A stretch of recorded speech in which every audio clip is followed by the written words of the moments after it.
सुखदेव जी कहते हैं कि कृष्ण के असुरों को वध करने का तो मैंने बहुत सारा तुमको वर्णन सुना दिया, अब भगवान की कुछ आनंदित लीलाओं का मैं तुम्हें वर्णन सुना। एक बार की बात है, जब कृष्ण की शरारतों से तंग आकर गोपियां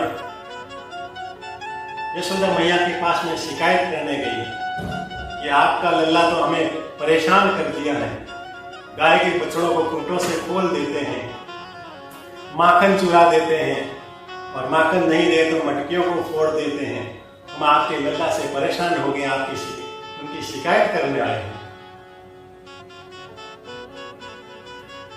जब बछड़ों को खोल देते हैं तो गाय का सारा दूध वो पी लेती हैं, और जब हम उनको धोने के लिए जाते हैं तो हमारे पास कुछ नहीं बचता। बोले माँ के लिए हरिलाल की। तो यशोदा मैया कहती है कि जब तुम्हारे पास आते तुम डांटते क्यों नहीं? गोपियों ने कहा ये भी करके हमने देख लिया, जब हम उनको डांटते हैं तो उल्टा वही हमें डांटते और उपदेश सुनाते हैं कि तुमने गाय के बछड़ों को अलग अलग करके बांध रखा है, दोनों को अलग किया है, तुमको पाप लगेगा, तुम्हें 21 जन्म तक तुम्हें अपने माता पिता से अलग रहना पड़ेगा। ऐसे ऐसे मुझे उपदेश देते हैं।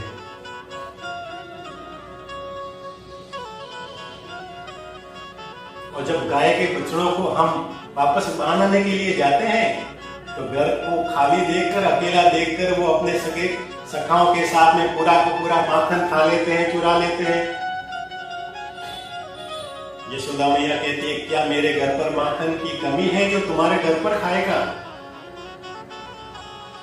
गोपियां कहती हैं ये बात तो हमारे भी समझ में नहीं आ रही है, ये कृष्ण ऐसा क्यों करता है? हमारे से तो 10 गुना ज्यादा, 100 गुना ज्यादा आपके घर में है, तो फिर हमारे घर में आकर माखन क्यों खाता है, माखन क्यों चुराता है? तो यशोदा मैया ने कहा तुम इस माखन की मटकियों को अंधेरे में क्यों नहीं रखती? वहां पर वो दिखाई नहीं देंगे और तुम्हारे घर पर खाने के लिए भी नहीं आएंगे। गोपियों ने कहा कि यशोदा मैया ये भी करके हमने देख लिया,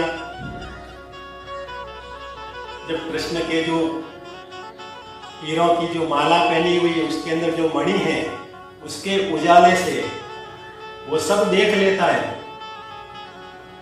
वो जो जहां जाता है वहां चारों ओर उजाला हो जाता है, और अंधेरे के अंदर उजाला होता है और मटकियों को देखकर वो माखन अपने सगे संबंधियों सखाओं के साथ में चटाचट कर लेता है।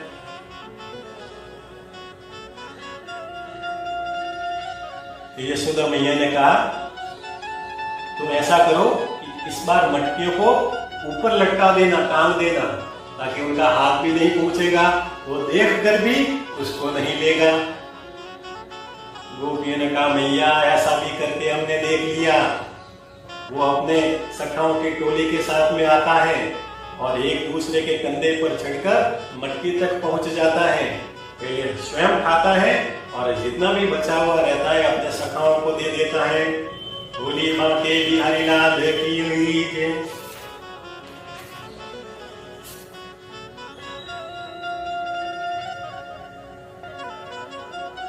यशोदा मैया ने कहा कि ऐसा करो तुम अंधेरे में भी नहीं रखो, अपने घर के ऊपर भी नहीं लटकाओ, अपने घर के अंदर भी नहीं रखो, ऐसे दूसरे स्थान पर छुपा दो। यशोदा मैया को गोपियों ने कहा मैया ऐसा भी करके हमने देख लिया, जब कृष्ण अपने पूरी मंडली के साथ में आता है और घर पर देखता है कि कुछ भी खाने के लिए नहीं तो हमें श्राप देता है, कोई भूखे तुम्हारे घर पर आए हैं और खाने के लिए भी नहीं, तुम तो भूख मंगे हो, भीख मंगे हो, जिसके घर खाने के लिए भी कुछ नहीं होता है उसकी 21 पीढ़ियां कटोरा मांगकर भीख मांगती है। और ये जो बच्चे हैं, हम तो बच्चे भगवान के रूप हैं और बच्चों की बात को भगवान सबसे पहले सुनता है, ऐसे ऐसे हमें श्राप देता है, उसके डर से हमें माखन की मटकियों को घर पर ही रखना पड़ता है। यशोदा मैया ने कहा ऐसा करो, एक मैं तुमको विकल्प देती हूँ, अगली बार जब कभी भी कृष्ण और उनके जितने भी सखा तुम्हारे घर पर आए तो जितना चाहे उनको तुम माखन दे देना। जितना तुम माखन दोगी उसका 10 गुना मैं तुमको दूंगी।